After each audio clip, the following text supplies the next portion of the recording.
আসসালামু আলাইকুম সবাইকে। বন্ধুরা, আপনারা সবাই কেমন আছেন? আশা করি সবাই ভালো আছেন। তো আজকে আমরা নিউজিল্যান্ডে অ্যাপেল গার্ডেনে ঘুরতে আসছি। তো আমার ফ্রেন্ড এই যে দেখুন গাছ থেকে আপেল পাড়তেছে একটা একটা করে, একবারে ন্যাচারাল আপেল, যেটা খুবই সুস্বাদু। আর অনেকগুলো আপেল মাটিতে পড়ে আছে দেখুন, সত্যি অসাধারণ। বিশেষ করে আপেলের কালারগুলো এত সুন্দর যা বলার মতো না, খুবই খুবই গর্জিয়াস কালার। ও ওয়াও,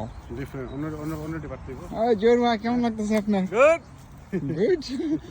সেই অসাধারণ আপেলগুলো দেখুন, বিভিন্ন ধরনের আপেল আছে এখানে। এটা আপনার হচ্ছে লাল কালারের আপেল, আর কিছুগুলো আছে সাদা কালার। তো